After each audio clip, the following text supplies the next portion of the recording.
मी आता पण तुम्हाला हात मारत होते मॅडम, तिथे पण बहुतेक तुमचं लक्ष नव्हतं आणि मी खूप हाका मारल्या तुम्हाला. तुम्ही कुठे होतात मॅडम? म्हणून तुम्ही कोल्हापुरात आलात आणि घरी नाही आलात. असं का केलं तुम्ही मॅडम?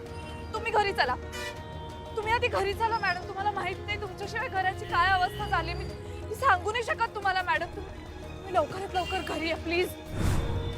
तुम्हाला टेन्शन आलंय का? आता तुमच्यात काही वाद होणार नाही मॅडम. मी बाबांशी बोललीये, मी त्यांना खूप रागवले, मी खूप झापलंय त्यांना. ती आता नाही भांडणार मॅडम तुमच्याशी. फक्त घरी या मॅडम. तुम्हाला माहित नाही अधिपती वेडे पिसे झालेत मॅडम. ते सतत तुम्हाला शोधतायत, त्यांचं कशातही मन लागत नाहीये. तुम्ही लवकर घरी या मॅडम प्लीज. तुम्ही चला, तुम्ही आता माझ्या बरोबर चला घरी. आपण घरी जाऊया आता. अधिपतींना खूप आनंद होणार आहे मॅडम. अधिपती खूप खुश होतील तुम्हाला बघून. चला आपण घरी जाऊया, चला या.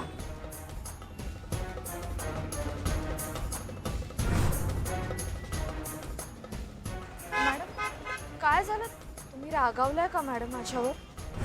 तुम्ही माझ्या रागवा तुम्ही मॅडम. भांडा माझ्याशी, पण काहीतरी बोला आता मॅडम प्लीज. तुम्ही अशा गप्प नका बसू प्लीज, काहीतरी बोला. हे बघा, तुमचा ना काहीतरी गैरसमज झालाय. मी भुवनेश्वरी मॅडम नाही. मला खूप आठवण येते तुझी चारू. अगदी एकटा पडलोय. आपला मुलगा आपला राहिला नाही चारू. तू इथे असतीस माझ्या बरोबर ना, तर हे झालं नसतं. अधिपती माझ्यापासून लांब गेला नसता.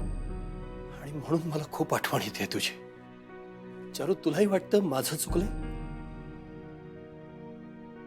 माझी चूक एवढीच आहे चारू की मी त्या बाईला आधी घरात आणलं आणि त्यानंतर आपल्या अधिपतीला मला माझ्या जवळ नाही राखता आलं. त्या बाईच्या विळख्यातून मला आपल्या मुलाला सोडवता नाही आलं. मी काय करू चारू? त्याच्याशी संवाद कसा साधावा हेच मला कळलं नाही का. मी प्रयत्न केले चारू, पण आमच्यातली दरी कधी मिटली नाही. आणि अधिपतीने तर आमच्यात एक भिंत उभी केली आहे. आणि चारू, आत्ताही मी संयमाने वागायला हवं होतं. त्या भुवनेश्वरीला हाताला धरून घराबाहेर काढताना मी विचार करायला हवा होता. ती वेळ नव्हती. मी विचार करायला हवा होता अधिपतीचा, त्या बाईचा नाही. आणि आता सगळं उलट होऊन बसलंय. तिला घराबाहेर काढल्यापासून अधिपती जास्त तुटलाय माझ्यापासून. पण चारू, तुला माहितीये मी जे काही केलं तर आपल्या घराच्या भल्यासाठी केलं, अधिपतीच्या भविष्यासाठी केलं. आणि म्हणून चारू, मला आज खूप आठवण येते तुझी.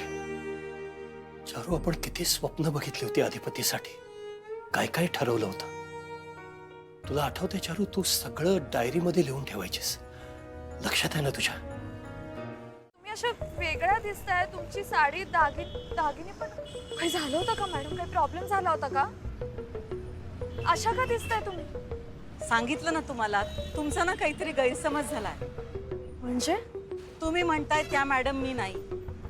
आणि तुम्ही माझा पाठलाग का करताय?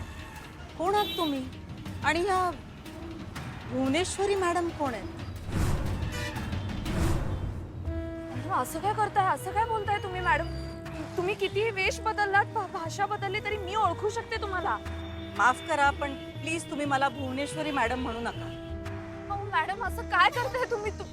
तुम्ही चिडलाय का? मी समजू शकते तुमचं चिडणं. तुम्ही चिडा माझ्यावर, माझ्याशी भांडा तुम्ही, पण असं ओळखच यायची नाही. असं नका करू मॅडम प्लीज. मी इथे कोणालाही विचारलं ना तर 10 लोक तुम्हाला येऊन सांगतील की तुम्हीच भुवनेश्वरी मॅडम आहात. अख्ख्या कोल्हापुरात असं कोणीही नाहीये की जे तुम्हाला ओळखत नसेल भुवनेश्वरी मॅडम म्हणून. हो, असं कोणी कितीही सांगितलं ना तरी मी भुवनेश्वरी मॅडम नाही. मी म्हटलं ना, तुमचा काहीतरी गैरसमज होतोय. मॅडम, माझा गैरसमज नाही होते. तुम्ही भुवनेश्वरी मॅडम आहात. ठीक आहे, तुमचं म्हणणं आहे तुम्ही भुवनेश्वरी मॅडम नाही आहात ना? ठीक आहे, नाही आहात. पण मग कोण आहात तुम्ही? काहीतरी नाव असेल ना तुमचं? चारुलता.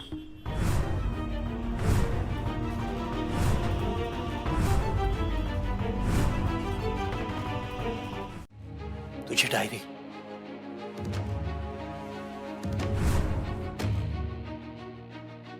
आपण किती स्वप्न बघितली होती अधिपतीसाठी. काय काय ठरवलं होतं, किती ऑप्शन्स ठेवले होते. त्यातलं एकही स्वप्न पूर्ण नाही झालं चारू. मुळात स्वप्न सुरू व्हायच्या आधीच तू माझी साथ सोडलीस आणि मग ती आली भुवनेश्वरी. आपली सगळी स्वप्न तिनं तिच्या पायाखाली चिरडली. मला खूप राग येतो तिचा, खूप चिडचिड होते माझी. आणि मग आपल्याच पोरामुळं हातबल वाटतं, मला आगतिक वाटतं. आपण काहीच करू शकत नाही असं वाटतं आणि या सगळ्याला कारणीभूत ती भुवनेश्वरी आहे.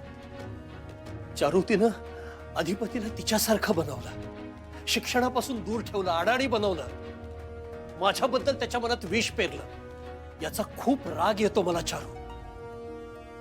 तिनं अधिपतीचं जे नुकसान केलंय, आपल्या संसाराची जी राख रांगोळी केली आहे, त्यासाठी मी तिला तिच्या हाताला धरून घराबाहेर काढलं. आणि ज्या अधिपतीसाठी मी हे सगळं केलं, मला त्यालाच माझं म्हणणं समजावून सांगता येत नाही.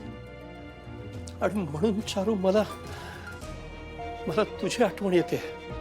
तू आज माझ्या बरोबर असतेस ना, हे सगळं घडलं नसतं, यातलं काहीच घडलं नसतं. आपला मुलगा आपल्या जवळ असता. मला खूप आठवण येते चारू तुझी. मी एकटा पडलोय चारू.